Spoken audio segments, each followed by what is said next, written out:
everyone. We are from the Depok Consulting Group. Today we will be presenting about the geothermal working area of Gunung Sibual-buali, North Tapanuli Regency, North Sumatra Province. These are our team: Anissa Firdaus, Ajeng Kania Widis, Dandi Maulana Yudhistira, Mediana Aulisti, and Jessica Ivana. At first, we talk about brief geoscience backgrounds. General overview. The fluid at soil field has neutral pH and chloride type. In the reservoir, the Cl concentration is around 900 milligrams per kilograms, while the sulfate and magnesium concentration are low. Na, K, and G composition show the reservoir fluid is at equilibrium, and the isotope data show the reservoir water is from meteoric water. A geothermometric calculation on quartz show the temperature is around 300 degrees Celsius. The NCG on steam is around 15%. Seal field has liquid dominated reservoir. Next, in second slide, I will explain about geothermal power plant type in Sarawak geothermal prospect area. In Sarawak, this technology utilizes geothermal steam and brine to generate technology. And this one is single phase power plant. This plant is usually considered as the most economical alternative for available geothermal resource temperature above 190 degrees Celsius, which can be seen in the slide about single phase power plant diagram. Next. And two is binary power plant, and binary cycle or RC are usually implemented when the geothermal fluid has low enthalpy, but with the new chemical technology that allow the development of new mixture of working fluid. RC may operate at temperature up to 200 degrees Celsius, and which can be seen the diagram of single phase power plant and binary power plant. Next is power plant monitoring. Power plant monitoring in Sarawak geothermal prospect area is dispersion modeling and utilizes various assumed input data that are obtained through study, simulation, correlation, and historical data which during the stage of project operation and construction. There are a few potential problems that can arise in the Sibual-buali working area due to its setting and reservoir conditions. The first one is fluid chemistry. Though fluid chemistry does not represent serious issues usually in Indonesia, it is still something to be mindful of. The first point will be high levels of NCG that can increase steam rates and cause power inefficiencies. Second is the two-phase fluids that can result in undesirable water hammer. And the third one will be risk of pollution from H2S and arsenic contents. There is also no apparent cause of scaling and corrosion to be concerned of, but anhydride scaling may still occur due to the volcanic setting of the field. Next is seismicity and structural concerns. Due to its very close vicinity to the Sumatran fault system, extensive fracture zone distributed in the area, and the active strain of Sibual-buali fault that runs through the northern limit, it is essential that the design of seismic should be incorporated in all the structural built within the power plant site. There is also a risk of decline due to injection breakthrough. Therefore, the behavior of chemical signatures of injection breakthrough, such as NCG in reservoir fluid, chloride, and HCO3 have been continuously monitored. The last one will be terrain. High temperatures and mountainous terrain should represent the problem of underpressure that can lead to loss of circulation, which is common in geothermal working areas, but also should be considered in the pipeline design. Okay. Next, we're going to talk about environmental assessments that consist of physical, chemical, social, and regulation impacts. So this is the environmental management plan that they use. So from the pre-construction stage until post-operation stage, and also under monitoring, At the pre-construction and post-operation, mostly due to socio-economic, socio-cultural, public health components, job opportunities, ownership, and community unrest. And GNG involves at the construction also data monitoring due to geophysical and chemical components, and also solid and liquid waste monitoring. In September 2013, a British firm, Morpedal, also assessed the suitability of the habitats to support endangered and critically endangered species. They assessed very comprehend about the mammals, birds, reptiles, plants, etc. Next, these are the metrics that they use from each issue and the parameter, and then the problem and also the solution of the problems. Okay, next, we'll talk about the regulations. For the regulations, the regulations allows them to be obeyed to run WKP, starting from the low and state level to the regional level. And the regulations support development, especially for the first three. All of these regulations needs to be complied, as you can see in the slide. Next. And for the first is permanent SDM. It is about wilayah panas bumi or WKP untuk pemanfaatan tidak langsung. Sarula has been considered as a WKP and has area about around 450,000 hectare. And next.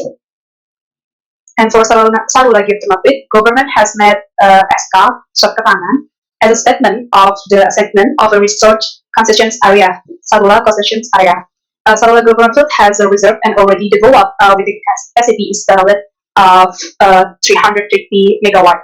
And next. In geothermal installations process with the new regulations PP 7 tahun 2017, it is stated that Sarula government will have been approved by the government for the explorations and the productions to develop Sarula geothermal field. The constructions and the operations of Sarula power plant is 30 years, starting from the construction period in 2009. Next, and as we know that Sarula has been placed on the conservation forest or the protected forest. For the development and the power plant 2, the existence of prohibitions on exploitations in conservations or protected area makes the development somewhat hampered, or it can hinder development because it takes longer time to manage the development. So there are so many studies and environmental impact that permit that need to be passed to the constructions, as we knew the UU 21 tahun 2014. And next, and for the AMDAL government regulations, it has been approved by the governor of North Sumatra for the regulations number 227 of 199. And next, and there is specifically applicable laws and regulations from law, government regulations to degree to the regulatory regulations in our regional regulations. It is North Tapanuli regulatory regulations. And next. This is some example of law and regulations that applicable on Sarula Geothermal or more detail can change the difference. In the next outline, we will explain about project and financial planning in Sarula Geothermal Prospect area. Next, this is the timeline of project in Sarula, and Sarula started in 1993, where project started by the local North Sumatra Geothermal or UNSG, and next is exploration and drilling activity are started in 1994 and 1998. And in 2008, the project socialization to the public, and 2011, the development stage of the Sarula contract area, and in 2014, international agreement closed, and the commercial operation date in 2016 in Unit 1, 2017 in Unit 2, and 2018 in Unit 3. And until now, the Sarula Geothermal Prospect area is still operating by Sarula Operation Limited Company. Project S group. Project S group, we show the group of the risk percentage in the light blue color line and the cost percentage in dark blue color line of the Sarula Geothermal Prospect area from the initial stage in 1993 to production stage, which can be seen in the table and graph.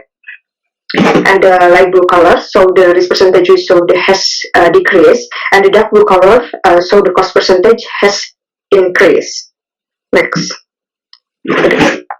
Okay, next is capex or next. Because of electric generation in Sarula Geothermal Prospect area per kilowatt hour is 7,000 to 8,000 US dollar, and total capacity in the kilowatt is 330,000 kilowatt hour, and total capital is amount to billion US dollar.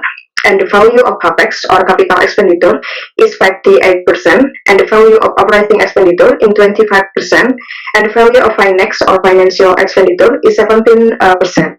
This was the data taken from Climate Political Initiative by Rahmadi and Sutiono, 2015. Next, for the BP analysis, we use an example of economic analysis that is conducted by ITAS. Even though we're not a social scientist, we could see the importance indicators, which are the internal rate of return or IRR, payout time or POT, and BP or break-even point. Assuming that the geothermal power plant was established and operated in 2020, in addition to the equipment purchases in 2017 and construction period of 2 years, the analysis shows the IRR is 13.2%, which indicates a payout period for about 7 years, and the BP is calculated at 30.82%. From the previous data, we can assess the economic feasibility of the development, which depend upon 4 factors. The first one is the internal rate of return, which is the annual rate of growth an investment is expected to generate. In this case, 13.2%, which should be higher than the cost of capital, calculated as weighted average cost of capital of 1.2%. Therefore, it is higher than the cost of capital. It is also accompanied by a net present value calculation, which is estimated at 18,637,856 USD. Therefore, it represents a positive value, which is good for development. The next is payout time. Payout time will show the time it takes for a project to bring cash inflows equal to the cash outflows for the project, estimated at 6.9 years. Therefore, it is far less than project lifespan of 30 years.